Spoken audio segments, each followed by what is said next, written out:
क्या हुआ भैया? अंजलि का नाम सुनकर आप इतना डर क्यों गए? अरे नहीं नहीं, ऐसी तो कोई बात नहीं है। वो बस जब से अंजलि की मौत की खबर सुनी है तब से डर सा मन में बैठ गया है, बस और कुछ नहीं। भैया लगता है अपने दोस्तों की अचानक मौत की खबर के कारण आप परेशान हो गए हैं। अब आप सो जाइए, रात बहुत हो गई है, ठीक है? रात के लगभग 10 बजे थे। राजीव और संजीव दोनों अपने कमरे में गहरी नींद में सोए हुए थे। तभी अचानक से राजीव को ऐसा लगा जैसे उसके पास में उसके कंबल के अंदर कोई लिटा हुआ है। कौन है? कौन है वहां पर? अंजलि। राजीव ने कांपते हुए टेबल लैंप का बटन दबाया और देखा कि अंजलि खून में तरबतर उसके बाजू में लिटी हुई थी। तुम तो मर गई थी ना अंजलि? तुम यहाँ क्या कर रही हो? तुमसे मिलने आई हूँ राजीव। तुम तो मेरे होने वाले पति थे ना, फिर अब तुम्हें मेरे यहाँ तुम्हारे पास होने से डर क्यों लग रहा है? लेकिन तुम यहाँ कैसे आ सकती हो और तुम्हारे शरीर पर इतना सारा खून? तुम्हें उसकी चिंता करने की जरूरत नहीं। ये खून नहीं, ये तो हमारी शादी के लाल जोड़े का रंग है जो मैंने हमारे शरीर पर लगा लिया है। राजीव बहुत बुरी तरह से डर जाता है। वो भागकर अपने कमरे का दरवाजा खोलकर संजीव के कमरे का दरवाजा जोर जोर से खटखटाने लगता है। क्या हुआ? कौन है? भैया दरवाजा खोलो जल्दी। राजीव ने पलट कर देखा तो अंजलि लाल लाल आंखों से घूरती हुई उसी की तरफ आ रही थी। भैया जल्दी दरवाजा खोलो वरना मुझे मार डालेगी। संजीव ने झटके से दरवाजा खोला और राजीव को इस तरह रोते घबराते देखकर उसे कुछ समझ में नहीं आता। क्या हुआ? अरे इतने डरे हुए क्यों लग रहे हो? सब ठीक तो है ना? भैया वो आ गई। वो मरने के बाद भी यहाँ आ गई है भैया। अरे कौन? किसकी बात कर रहे हो तुम राजीव? बताओ।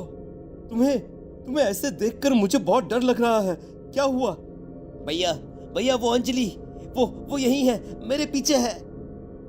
अरे लेकिन वहां तो कोई भी नहीं है राजीव, कोई नहीं है। पलट कर देखो वहां पर। जैसे ही राजीव ने पलट कर देखा तो वहां कोई नहीं था।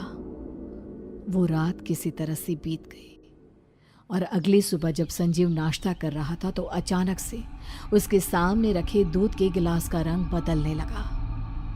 माँ, आपने आज दूध में क्या मिलाया है? देखिए ना, उसका रंग बिल्कुल लाल हो चुका है। अरे बेटा, थोड़ी सी हल्दी डाली थी, तू भी ना जल्दी से पी जा हल्दी वाला दूध। अरे ऐसा दूध पीने से सेहत अच्छी रहती है। लेकिन माँ, हल्दी से दूध का रंग पीला होना चाहिए, लाल नहीं। वो क्या है ना भैया, आजकल हर चीज में मिलावट आती है। हो सकता है हल्दी में किसी चीज की मिलावट हो। पी जाइए, कुछ नहीं होगा आपको। चलो ठीक है, अगर आप लोग कहते हो तो मैं इसे पी लेता हूँ। वैसे भी ऑफिस के लिए देर हो रही है, अब मैं निकलता हूँ। संजीव जैसे ही अपने ऑफिस में पहुंचा, ऑफिस में काम करते वक्त उसे अपने शरीर में एक अजीब सी बेचैनी महसूस होने लगी। और जैसे ही संजीव ने अपने ऑफिस के बाथरूम में लगे आईने के अंदर खुद को देखा तो उसकी आंखें हैरानी से फटी की फटी रह गई। उसकी स्किन का कलर लाल पड़ चुका था, सुर्ख लाल। क्या हो रहा है मुझे? मेरे शरीर का रंग लाल कैसे हो गया? दूध में कोई केमिकल तो नहीं था? मुझे कुछ हो नहीं जाएगा ना? तभी संजीव को अपने कानों में एक बेहद खौफनाक आवाज सुनाई देने लगी। ये मेरे खून का रंग है, उसी खून का जिससे तेरे हाथ रंगे हुए हैं। तूने मार दिया, मुझे मार दिया। कौन है यहाँ पर? किसकी आवाज है ये? सामने आओ। देखो मुझे डराने की कोशिश मत करो। डराने की कोशिश कौन कर रहा है? मैं तो तुझे अपने साथ ले जाने आई हूँ, जैसे मैं तेरे बाकी दोनों दोस्तों को अपने साथ ले गई। क्या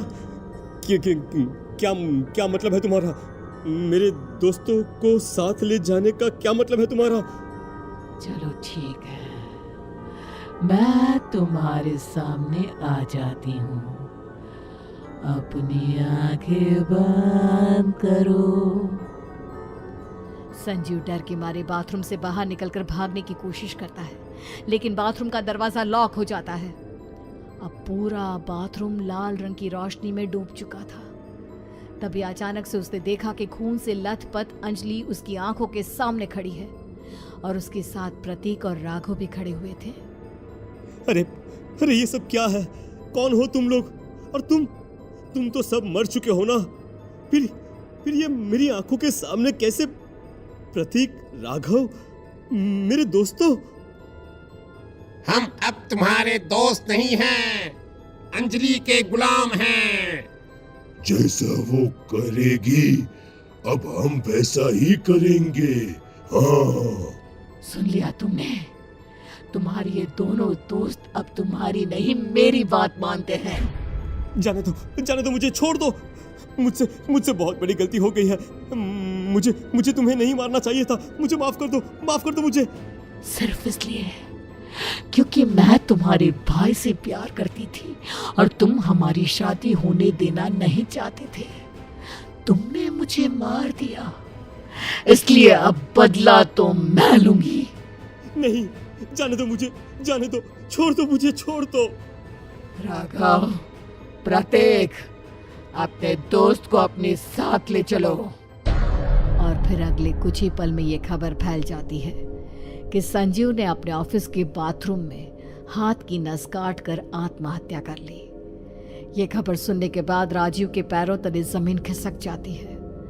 उसे लगता है कि जरूर कोई बहुत बड़ी गड़बड़ है और हो सकता है कि अब अगली बारी उसी की हो। यही सोचकर राजीव डर के मारे शहर छोड़ देता है और दूसरे शहर के एक होटल में पहुंचता है। सर, आप 313 नंबर के रूम में रुक जाइए। वो कमरा और उसके बाहर का व्यू दोनों ही बहुत अच्छे हैं। आपको जरूर पसंद आएगा।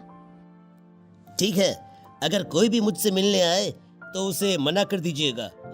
मेरे बारे में किसी को कुछ बताने की कोई जरूरत नहीं है, ठीक है? राजीव जब अपने कमरे में जाता है और खिड़की खोलकर बाहर देखता है, तभी वहां बाहर उसे 4 लोग एक साथ खड़े हुए नजर आते हैं। ये देखकर राजीव घबराकर कमरे की खिड़की बंद कर लेता है। तभी अचानक से उसे दरवाजे पर खटखटाने की आवाज सुनाई देती है। धीरे धीरे कदमों से चलकर राजीव अपने कमरे के दरवाजे के पास गया। जैसे ही उसने दरवाजा खोला तो देखा कि वो रिसेप्शन वाली लड़की खड़ी है। क्या हुआ? आप यहाँ पर क्यों आई हैं? सर, कमरे की एसी में कुछ प्रॉब्लम है और आज हमारा टेक्नीशियन अवेलेबल नहीं है, तो मैंने सोचा एक बार चेक करके देख लेती हूँ। ठीक है, आप आ जाइए। अब जैसे ही लड़की कमरे में आती है, दरवाजा बंद हो जाता है। उस लड़की की आंखें एकदम लाल हो जाती है और वो पलटकर राजीव के चेहरे की तरफ देखती है। कौन हो तुम? यहाँ पर क्या कर रही हो तुम? सर, मैंने बताया ना, मैं आपके कमरे का एसी ठीक करने आई हूँ। राजीव उस लड़की की खतरनाक आंखों को देखकर बुरी तरह से डर जाता है और भागकर उस कमरे से निकलकर वापस होटल के रिसेप्शन पर पहुंचता है। ये देखकर राजीव के डर का ठिकाना नहीं रहता जब वो रिसेप्शन पर उसी लड़की को देखता है। आप यहाँ? लेकिन अभी तो आप मेरे कमरे में ऊपर आई थी ना? सर, आप कैसी बात कर रहे हैं? मैं तो यहाँ रिसेप्शन पर हूँ। और आप कौन है? मेरा मतलब बिना चेक इन आप होटल के अंदर कैसे चले गए? क्या बकवास है? अभी कुछ देर पहले तो मैंने यहाँ पर चेकिंग किया था। आपने मुझे रूम नंबर 313 दिया था। सर, आपको कोई गलतफहमी हुई है। हमारे होटल में इस नंबर का कोई कमरा ही नहीं है। मैं पागल हो जाऊंगा मैं। क्या करूं? कहाँ जाऊं मैं? तभी अचानक से राजीव ने देखा कि वो पूरा का पूरा होटल खंडहर में तब्दील हो गया। खून से भीगी हुई अंजलि उसके सामने खड़ी थी। तुम मेरे जाल में फंस गए हो राजीव। मुझसे दूर भागना चाहते थे ना, लेकिन देखो अब और पास आ गए। क्यों कर रही हो ये सब? तुमने ही मेरे भाई और राघव, प्रतीक सबको मारा है ना? बिल्कुल ठीक पहचाना, और अब मैं तुम्हें नहीं छोड़ूंगी। अरे लेकिन क्यों? आखिर मेरे भाई ने और मैंने किया क्या है? जिस रात हमारी शादी होने वाली थी ना, उस रात तुम्हारे भाई ने पहाड़ी से धक्का देकर मुझे मार दिया, और इस काम में तुम्हारे भाई के वो दोनों दोस्त प्रतीक और राघव भी शामिल थे। अरे लेकिन मैंने क्या किया? तुम मुझसे किस बात का बदला लेने आई हो? तुम्हें अपने प्यार पर भरोसा नहीं था। अपने भाई के दिए हुए एक झूठे लेटर को तुमने सच मान लिया। तुम्हें भी इस दुनिया में रहने का कोई अधिकार नहीं। और अगले ही पल राजीव की खून में सनी लाश उस खंडहर के बीचों बीच पड़ी थी।